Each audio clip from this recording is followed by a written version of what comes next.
right, welcome back and thank you for staying with us on Elections 2022, and it's time for our discourse. And of course, joining me in studio is Kennedy Sankara, who is a political commentator, together with Killian Amolo, who is a lecturer at KCA and a researcher and of course a consultant. So thank you so much, gentlemen, for dedicating your time for this discussion. And probably we'll start with you, Killian.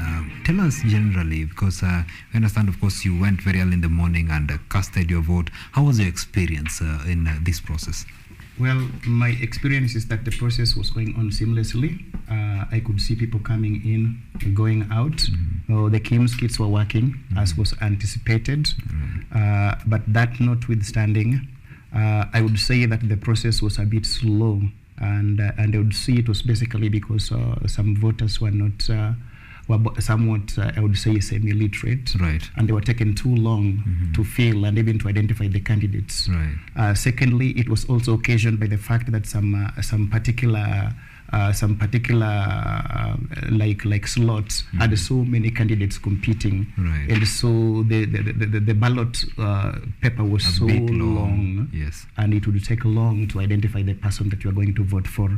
So those are the only challenges that I saw there in the particular polling station. Otherwise, the turnout was good. Right. The process went on seamlessly. All right. Yeah. Now, let us get your experience, Sankara. How was everything where was your experience generally when you went to cast your ballot? Well, I was a disappointed character at the ballot. You know, my patriotism will not allow me to hide some things untouched. Right. Where do you get the audacity as an employed IBC clerk to tell an ordinary voter that you don't know where they should be confirming with their polling stream? Right. I find that so reckless. I had to confront the lady and, you know, gave her instructions. Now, because she seemed not instructed, I had to instruct her. Yes. They had to go and stand by the door, the main entrance, and confirm by the people whenever they walked in. Because you find an old man queuing in stream A for almost 20 minutes. Then after queuing, upon getting to the door, right, they are told that your name is not here, you belong to stream 4. Right. Whose failure is that? The lady had to go and stand there so that whenever anyone walks in, they identify you according to your first name. Like for me, I fall in the K, I was in stream 3. Right. They tell you that you are in stream 3, now go to that line. That only happened after we had demanded that it must happen. So right, generally, that was not, I mean, it did not augur well with myself and several people. Right. And also the verification. I had to turn myself into an IBC official by helping fellow citizens to verify and find out where the stream belonged. It was painful if an old man stood by my side and is saying, if I can't be verified, I'm walking away with my vote. Sure. I found that so bad, and I had to use my data, take my time as a patriotic citizen, yes, to help them verify and directed them to the line. So I find that there is a lacuna when it comes to preparation. What has IBC been doing all this while by telling us on press conferences and everywhere that we are ready? Ready for what? Right. All right. And that's, of course, it's so impressive of you, Sankara, if your level of patriotism get you to the level of, you know, volunteering to be an official, of course, assisting other voters. That was so impressive. Now, concerning that, probably, Killian, do you think probably there was a little bit of, you know, a laxity in civic education? Because we understand the election process, it is a process that, you know, engages a lot of things. Do you think probably the electoral body did not do enough of civic education on this? Correct. I agree 100%, because most of us actually will agree that we received text messages from IEBC only informing us about the elections that were due today. Right. Other than that, we did not get anything from them. So most people were going there. Like for my case, I knew the stream that I belonged in, so it shortened the time that I spent on the queue, because I already knew where I was going to vote. I already knew the particular building that I was going to, so it was much easier. So there was laxity on the side of IBC, in as far as voter education is concerned, in as far as the entire process is concerned anyway, because we saw cases in the media of some ballots that were supposed to be going elsewhere ending in other places. Absolutely. We saw cases of people's names, candidates' names missing on the ballot papers. Right. That is actually sleeping on the job. And of course, talking of that, we have seen youths in Rongai, in Rongai constituency in Nakuru County. They have actually been protesting because the candidate, probably a candidate that they were after, their names were missing in the ballot Absolutely. paper. And yet the electoral body and the chairman was giving presses updating the country that they were ready for this election. And I don't know, maybe because of these things that were happening concerning even the KIMS kit, because this is what is primarily required by the law to be used to identify the voters. And we saw an incident for even the presidential candidate George Wajakoya. When he went to cast his vote in Western Kenya, his name was missing in the KIMS kit. And they had to probably, I don't know what they did, so that later on he casted his vote. Sankara, I don't know, what do you make of such things, considering that assurance that the electoral chairman was giving? It is a wrong. Actually, I would give you a case study of few areas that now raises the credibility of this election. I would still stick to the CJ Emeritus Dr. David Maraga's pronouncement in 2017 that election is not an event. Absolutely. It is a process. Yes. And the process must be law-abiding. Mm-hmm. It is very sad that you wake up, go to vote. That is inalienable constitutional right to vote. Yes. But now the system is failing you. You can't be identified. I believe the printed manual register is a duplicate of the KIMS register. Just and it a physical copy of... it has got security features. Yes. What is the hell of IBC not just availing that? And the problem also goes with our courts. I don't know, this old bearded, bald men are in a supremacy competition. Yes. You find High Court giving directive A, Court of Appeal giving B. Now look at the timing. We are going to cast our vote the following day in the morning. A coalition goes to court. No, it was not a coalition, it's the UDA party. Now, the most interesting thing is UDA party protested against manual register, and Rigathi Gachagua, who is the running mate, could not be identified on the KIMS kit and now had to resort to manual register. If the court order stands still, I'm not a legal person, but is that not obstruction of the legal process? What are they communicating? The entire process, it sounds sham on my side. I believe in transparent, verifiable processes, especially where public money is pumped. This is not Chebukati's donation. This is not UN donation. It is Kenyan taxpayers' money. When we invest our trust in independent institution, what we expect as citizens and a patriotic citizen is a transparent process. So it is very wrong for a KIMS kit to fail to identify you. I would give you a case. Yes. 60 years after independence, we are still printing our ballot papers in Greece. In Greece. Yes. Between the IBC ballot paper and a Kenya shilling note, which one is more prestigious?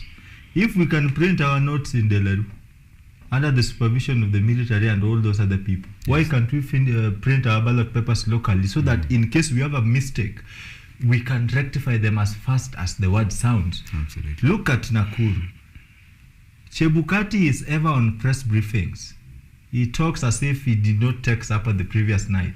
He says that we are ready. Raymond Moi goes to the ballot box, finds his name missing. Is that preparation? Did the word preparation change its mind? You go to Homa Bay in how do we call it, Masare or wherever. The 83-year-old woman who could not be identified. That woman is so patriotic that besides her age, and all those problems, she could still wake up to queue only for Wafula Chebukati-led IBC and their failed or fake KIMS kit to fail to identify her. Whose problem is that? Is the woman working with the IBC? She is entitled to vote. But now Wafula Chebukati, through his incompetency and inconsistency, when these ballot papers were being printed, I believe there was a team of experts dispatched from IBC to go and verify. What were they doing? They boarded a plane to Greece on a public ticket took tea and slept in high-end hotels only to do nothing. They come back. In fact, they should be arrested. What were they doing? All right, Sankara. Now, I don't know, Killian, because of these things that, these questions, the issues that are emerging with this election, despite the fact that the electoral body, the chairman of the electoral body, assuring Kenyans of a free, fair and credible election, do you see this election ending as free, fair and credible as he had assured Kenyans previously? To be honest, I don't see it being free, fair, verifiable and transparent as is provided for in the law. Because what you are seeing now is that IEBC has just been a bed of slumber. These people, what they speak and what they do is not the same. There are certain things that ought to have been put in place way a long time ago before the elections, like verifying whether some people's names are on the ballot or not, like putting in place what is supposed to go where and who is supposed to be doing what. And right now we have that last minute mix-up, which is making the process to look so much not credible. Right. Yeah, so the credibility of the entire process is being put in doubt. All right. And of course, this 2022 elections is not just an election, because we have seen away from the citizens, it is of interest to other, even other countries and even internationally. The international observers are coming in. The international media are keenly watching on this election. Sankara, considering how things are going, how do you foresee the end of this election? Because it also comes at a time when Kenyans need peace. We are just reeling from the effects of COVID-19, from the food crisis, the tough economic times, the huge burden. How are you foreseeing the end of the whole process? Well, let me take a dynamic twist to respond to you. I happen to be a lecturer at my institution, right. And at KCA I study procurement, and procurement is all about process, yes. Nothing like any other thing. The moment you deviate process one, the end result is null and void. Right. So I foresee a null process. a null result, because if elections are about processes, and the processes must be constitutional, then here, let me just respond to the credibility of this election. Right. And I will make a little reference. Look at the ghost voter in Kangemi. He falls IBC. He is called, I don't know who, Onyango. He went to cast his vote. He was told that he had voted at 8 a.m. Yes. He did not have a mark on his hand to justify that he had voted, right. And himself, he was not yet there by that time. Who voted on his behalf? Ghost voting, incredible, null and void. Right. Go to Nakuru, Raymond Moi missing on the ballot paper, and he has been there, and IBC has been promising that, the same IBC verified him.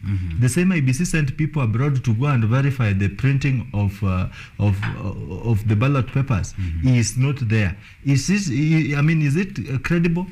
The people arrested in Kilgoris with already stuffed ballot boxes. Is that credible? How do you call it?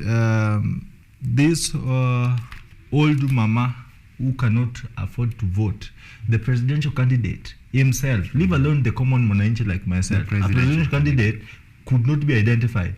Do you think if election results, would Wajakoya not have voted, then the results are tallied and given out? If Wajakoya goes to court, I told you I'm not a legal person, but my common sense can tell me something. If he goes to court and challenges the electoral outcome, he would be listened to. Absolutely. And look at how much have we spent on this election. I told you this is not Chebukati's donations. These are taxpayers' money.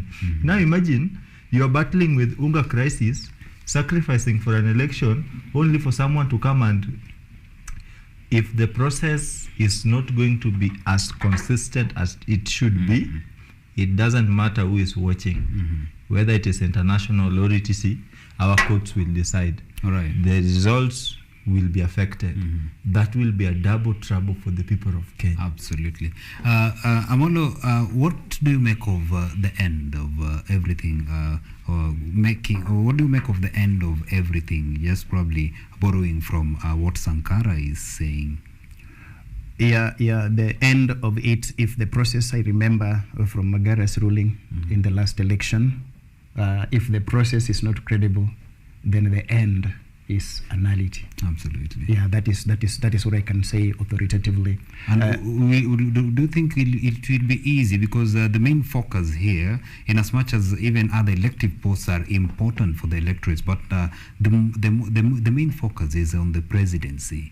Yes. Do you see probably if all the presidential candidates will be contented with the results that shall be relayed or announced by the chairman, the national the returning of the national tallying officer of these results? Yeah, the problems that we've had so far, I don't think there is any pronounced problem that we've had regarding the presidential elections. Right. We've had issues with these other positions, but so far the presidential election, we've not had any hitches, right, or any anomalies that has been reported anywhere. That one I can say. All right.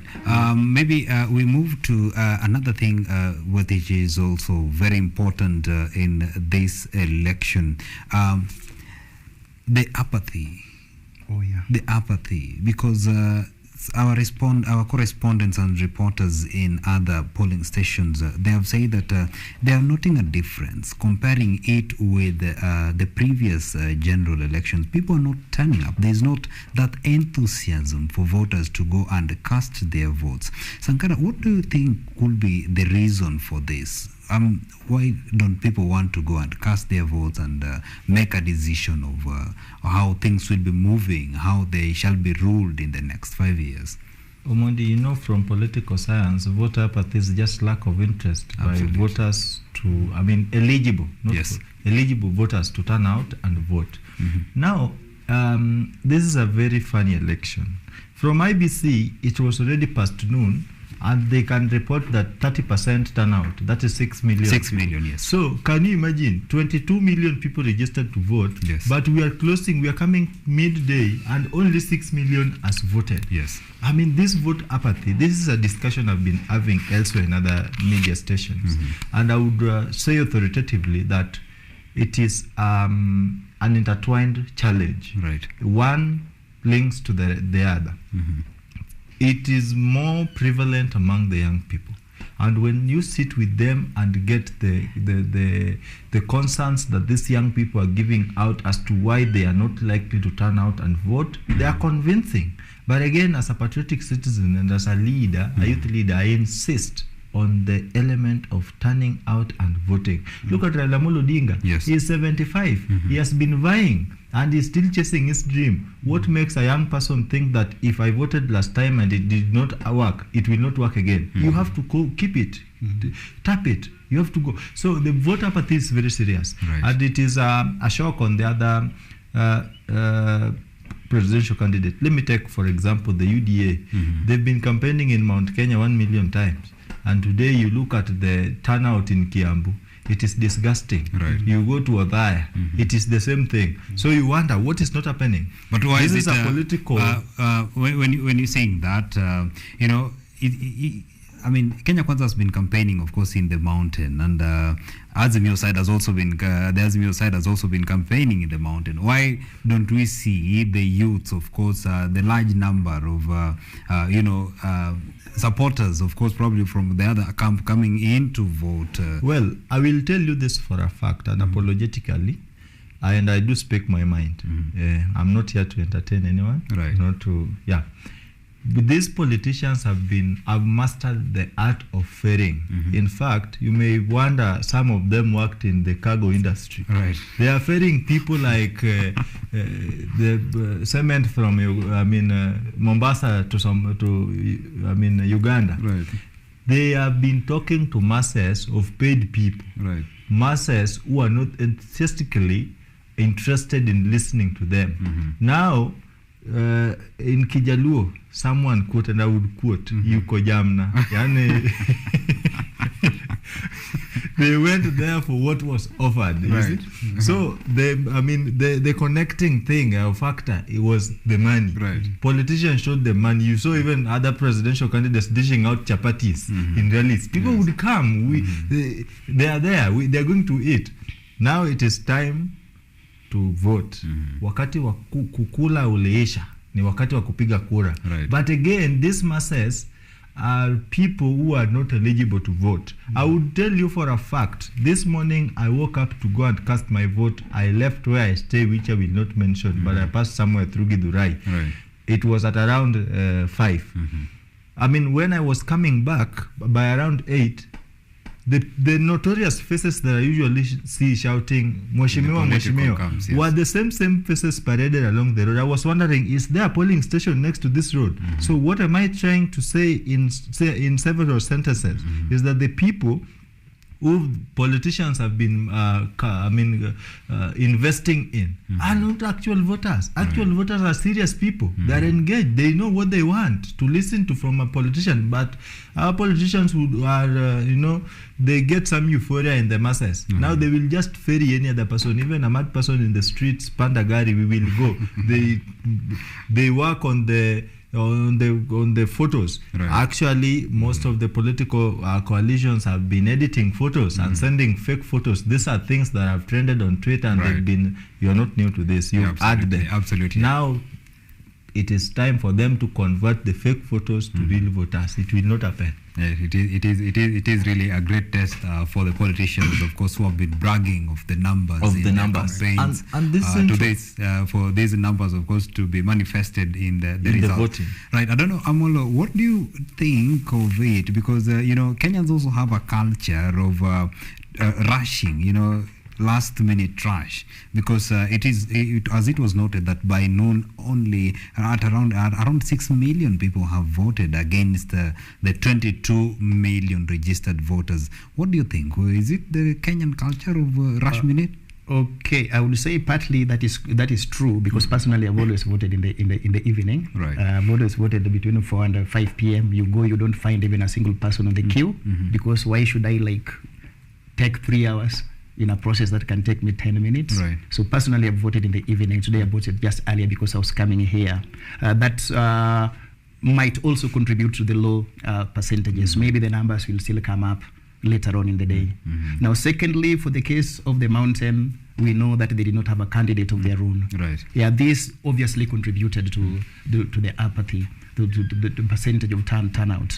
Yeah, the way you can go there and wake up early and even afford not to sleep the previous night because you are candidates on the ballot. Right. This time around it was a bit different. Right. So that could have probably contributed to the low turnout from the mountain. And of course, probably if we are to borrow from your sentiments, that the people of the mountain did not have a candidate of their own. Does it mean that Kenyans are still stuck in the the voting in terms of ethnicity, or maybe Sankara will also give us his view on this? Does it mean that Kenyans are still stuck on this ethnicity voting? Correct. You can even look at the political realignments that we have in this country. In this country, your tribe, even your religion, those who are born again, their religion comes after their tribe, unfortunately, in the way they do things. Even those who are professors, we've seen them, the way they take political positions, their tribe comes first. Right. Of course, they will not come up and say that I'm supporting this person because he comes from a friendly tribe. They will have reasons to go and hide and mention A, B, C, and D. But the reality is that there is a lot of tribalism in this country. Right. Yeah.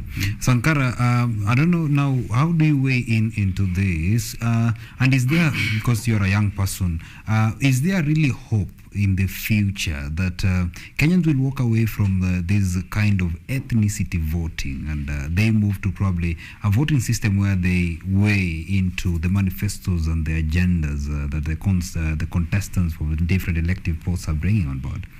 Well, that is a very interesting topic. Personally, I've been a victim of the situation. I was the former National Youth Leader in ANC Party. I just decamped the other day. And I would tell you for a fact. The other day, was it on Saturday? Oh, yeah, at Kasarani. Right. I decamped to Azimio. All right. I would tell you for a fact that tribal politics is very toxic in this country. Absolutely. As a Luo man, as a Luo descendant, I found it hard thriving in Kenya Kwanza because it was ethnic dominated by the few communities that I would not mention. Anything. In fact, we were 4 Luos in Kenya Kwanza. Let me not lie to you. We were 4.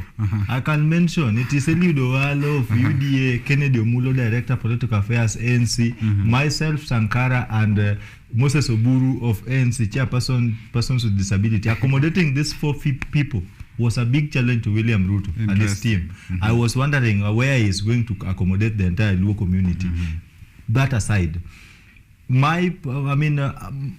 Mutu wetu narrative, let me put it the way it is so that the person watching knows exactly what I'm talking about. Mutu wetu narrative has really affected the voter turnout, and it may likely be linked to the apathy, because some Kenyans still believe that it is only when their own is on the ballot that's when they are likely to benefit from that government. But I pose a question.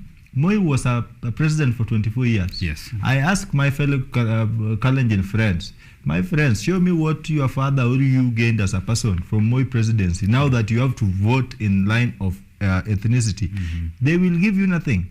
President Uhuru Kenyatta is just going home in the next 24 hours. Yes.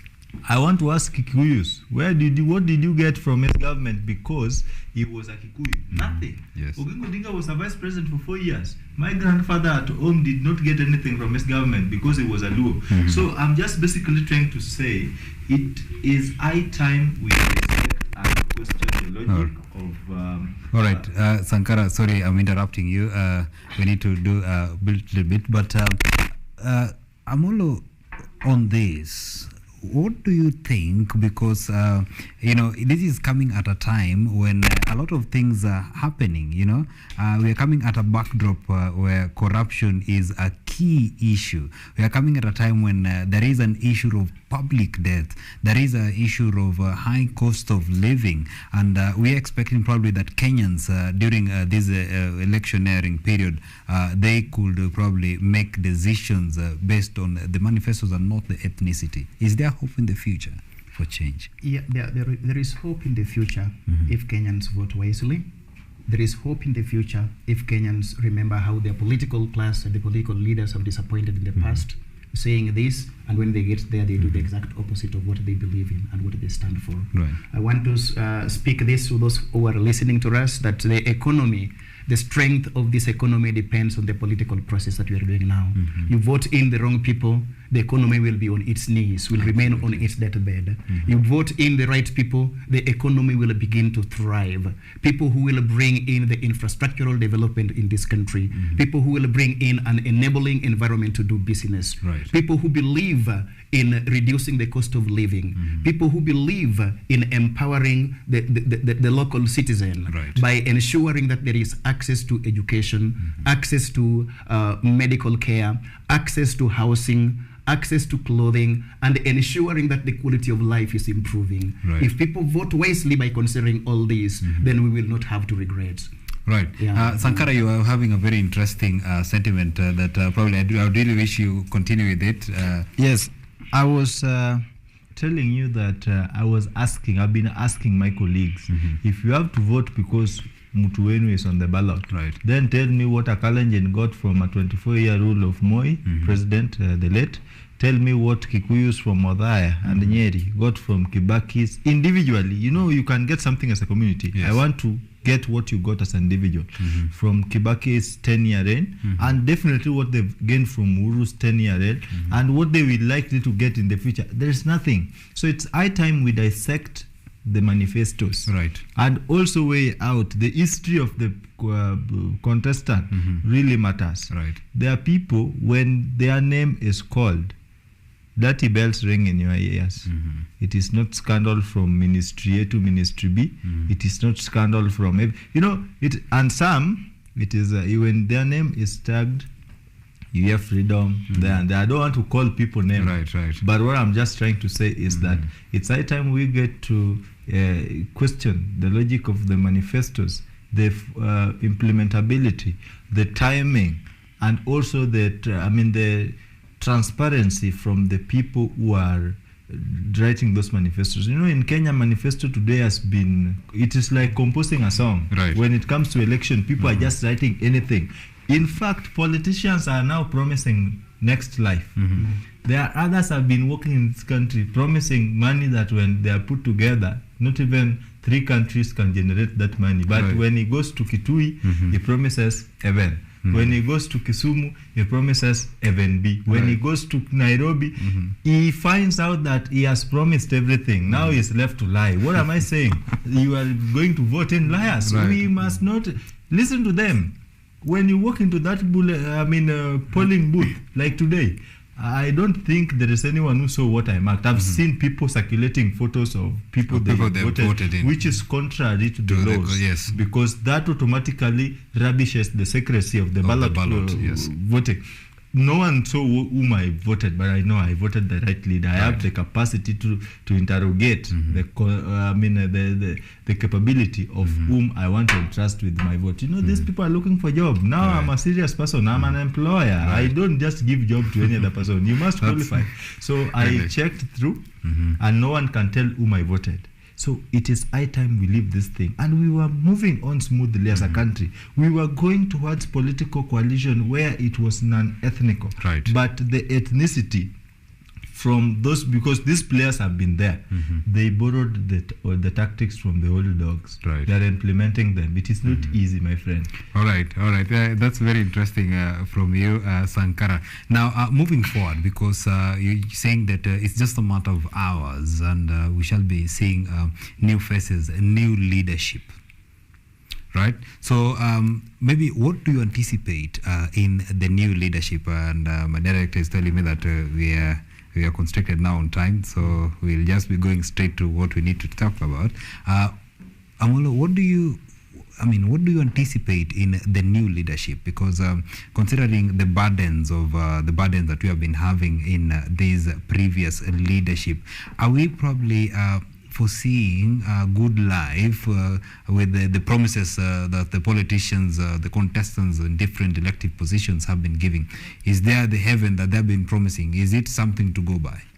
Oh yes, I anticipate good things to happen in the new leadership. I expect them to work on the economy, begin by fixing the economy before you do anything else. Right. Because if the economy is working, the citizens will have a higher purchasing power. Right. People will have access to goods and services. Most families will fend for themselves when the economy is working. Right. After working on the economy, work on governance, work on the fight against corruption, just ensure that whatever that has been allocated for a specific project, it goes for that use. Instead of having like right now we are borrowing too much, Right. just because whatever has been allocated for the various projects has been eaten by the people that purport to use them for the same projects. Right. So there is a lot of borrowing, and because of this borrowing, the interest rates have gone up.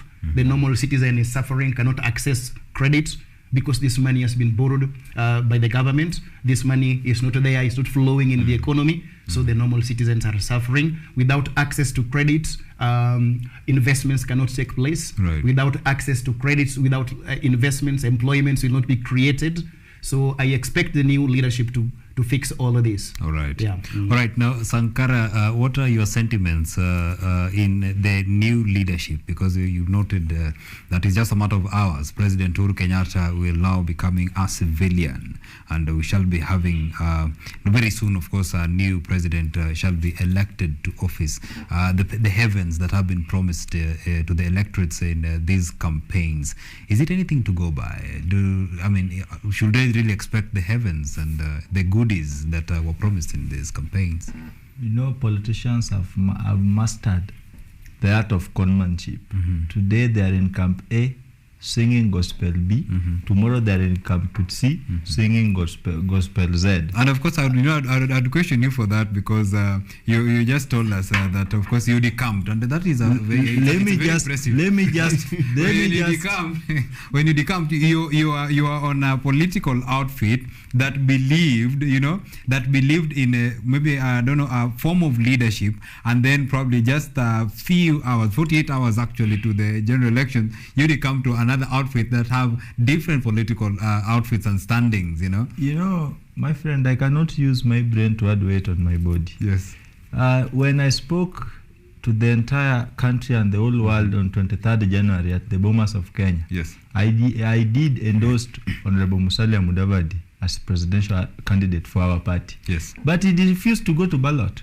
He is the one I trusted. I knew his capability. I have his record and history of what he can do and what he has done. He did not vote. What makes you believe that if he went somewhere, I must follow him? I am saying I'm not going to use my brain to add weight on my body. Right. It is purposefully for thinking. I'm basically thinking. Number two, politicians have mastered the art of conmanship. Right. They are singing different songs in different camps. But I would say, except for presidency, I anticipate a bandwagon of thugs in the two houses. The DCI, I speak facts. The other day just told us that for the first time, we have the highest number of criminals contesting for offices. What do you anticipate? A Nigeria in Kenya? These are thieves. Majority of them have questionable characters and integrity. Their integrity begs, several answers too loudly. But these are the people we're electing. I'm saying categorically, except for the presidency, because for me, I know who is going to win the presidency. Right. And this is a freedom fighter. Mukombozi is going to take over. But that man has got the capability to streamline things, right, provided the running mate God gave them as well. But my only worry is National Assembly, where laws are being made, the Senate. I'm telling you, we are anticipating doom. Right. I look at some names and I wonder, did they revoke provisions of Chapter 6 of the Constitution, leadership and integrity? The other one you just add the other day is running for a very big seat. An insult to comrades. He just graduated from River Road University main campus. He could not even explain where he got his papers. And you still expect these people to uphold the virtues of integrity. All right. Now, talking of that, maybe because, you've brought in a very interesting topic that, except for the presidency, on these other elective posts, we are going to expect doom, Yes. Because there are people that are going to promulgate laws in the houses, and they're going to pass bills, So, I mean, that's the presidency, because, he does not control the country alone. He has lawmakers who help him in making these policies. Will he be able to tame some of the illnesses probably that we shall be coming from these houses of laws? Maybe I believe being a CIC, that is not a mere job. Right. If today I were to be the commander-in-chief, I will not care what you say. Provided that I want the right thing done, you will do it. Whether you like it or not, you can leave Kenya.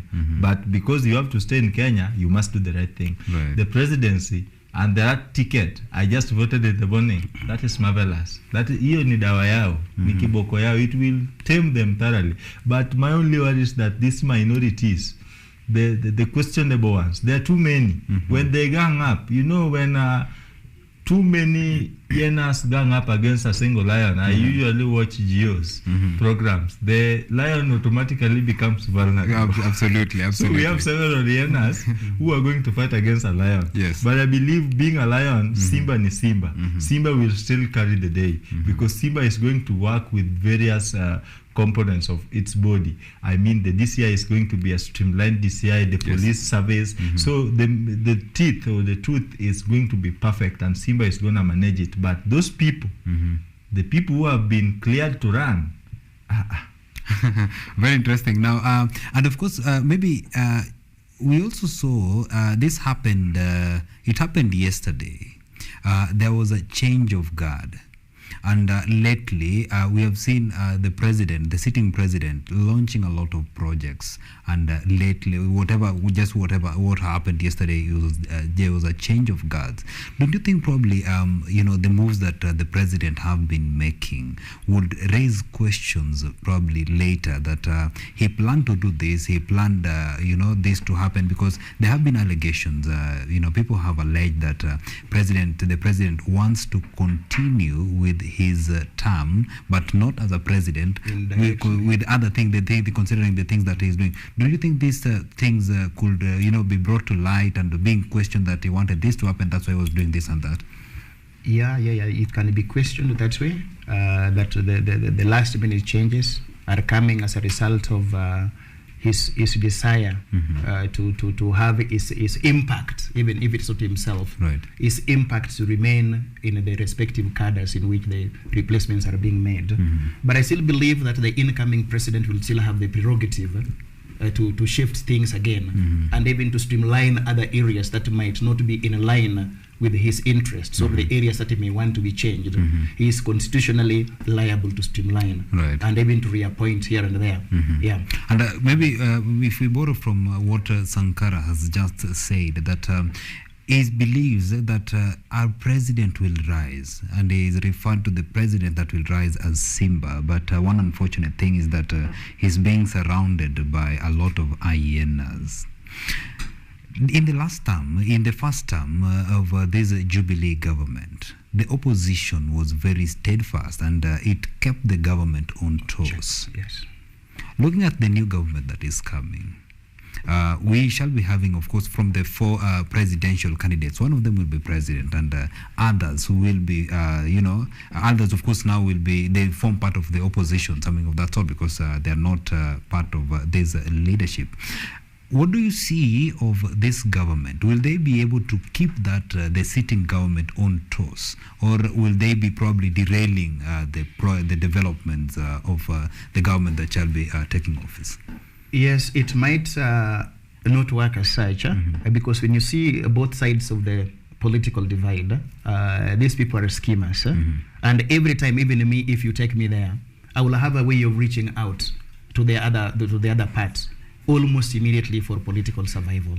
So we see a case in which whoever wins will reach out to a few parties on the other side, Right. and form a formidable coalition or a formidable political outfit that will be in a position to pass bills in parliament that are in line with the interests of the government. Right. Yeah, so I foresee that going forward, that when the person who is anticipated to win wins, some of them have said that they will have handshakes even after the elections. Right. We've seen that in the media. All right. Now, Sankara, maybe to get this from you, because you've already given us your stand that you already know that you know who's going to be the president, and you strongly believe in that.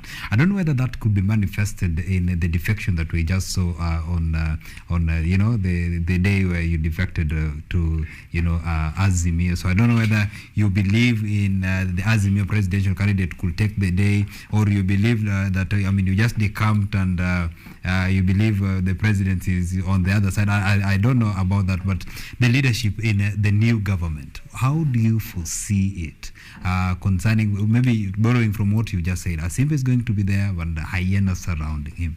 I've told you, it doesn't mean that Azimio is composed of saints. Yes. Neither does it suggest that Kenya Kwanza is composed of saints. Absolutely. And you even overheard from other leaders. There are candidates who are contesting on various tickets, but even personally in my consciousness, I would not vote them. I would not compromise my leadership and integrity values in favor of political coalitions that are never going to be there forever. This is a grave mistake you are making. They are going to affect the children of your children, and they are also going to affect you as an individual. Just imagine at my age, I'm not even half second floor. And I know yesterday was my birthday. We are born on historic days. I will be looking. So this is a decision that is going to affect people that look upon you or look up to you now and tomorrow. Right. I just said the lion is there, but the hyenas are also there.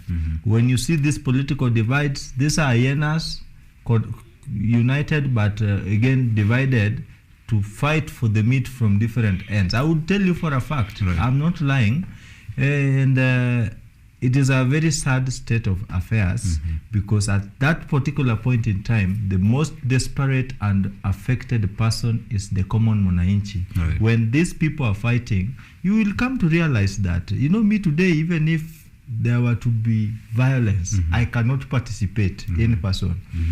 because the person telling you to go and fight, they are business partners. Right. Are you aware? They trade together. These people trade together. I will not disclose names here, but I know they trade together in serious things Right. that will never be in public domain. But when it comes to violence, they tell you, wewe ni jeshi langu. We only recognize 2 brands of jeshis. That is the KDF and the police service. Right. That is the only legitimate jeshi. When you recruit somebody's vulnerable son as your jeshi, go and take your wife and husband and son and recruit them.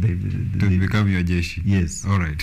Very interesting. Now, for the interest of time, I want to get your final remarks on this, because we are still in the electioneering period, and it is a period that needs a lot of resilience, and it of course needs harmony, and it needs a lot of sanity as well.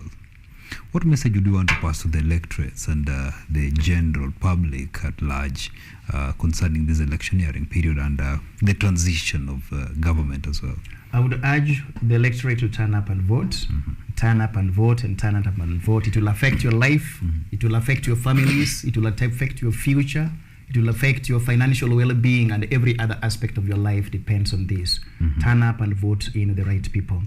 After you have voted, maintain peace, and maintain peace. All right. I would also like to appeal to the IEBCs going forward to be a bit serious with their work, to be a bit more credible, to engage more people in civic education, because most people participate only in presidential elections, and then they say the rest they don't care. Right. Not knowing that the rest are the ones who formulate the policies that affect every other aspect of our lives. Right. So people need to know that even voting that EMP is equally important. Right. Even voting that MCA is equally important.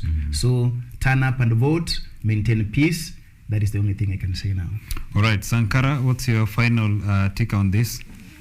You and myself, we will have to remain behind. The country will be here for us. These political coalitions will neither be here nor there. In 2 months' time, we will have new formations. Right. So imagine removing my beautiful teeth because of political affiliation A, and then in 6 months' time, or in 2 months, sorry, I used 6 months' time. In 2 months' time, 6 months' time is a very famous word to some people. Yeah. So in 2 months' time, you find out that the people we are fighting for are again taking tea together. Right. These people eat at Amosa here. If you go to Amosa, you won't believe that presidential contender A and B are the ones shouting and insulting each other on the media, but back in the background, they are bosom buddies. I would urge you to go and vote. It's still time. I woke up very early in the morning. I voted. That vote is going to count. We are putting pressure on IBC that they must do the right thing, because it is not a lie. This is the reality. If you mess up this thing for the second round, Wafula Chebukati and this commission, just be ready. The law will squeeze you to the last juice. It will be there, and that is it. All right. But for me, I urge fellow young people to maintain peace. Right. Vote, go stay at your home. There are a lot of several TVs you can watch. You can even play all those other cards and etc. Just stay away from public. Do not intimidate or antagonize the security personnel. Whatever they carry, those are not balloons. Right. Those are guns. Right. And they are meant to work on people who are arrogant. So don't sacrifice yourself. Right. Because they won't have mercy on you. Absolutely. So thank you so much, gentlemen, for turning up for this discussion. We have greatly engaged the general public on this, and of course, we hope they take the message home that you've given them. The most important thing at this time is peace. Most importantly, also for the youth and every other person out there, turn up and vote. This matters in the next 5 years, the kind of life that you shall be leading. And with that, we're taking a very short break. Shall be coming back with more.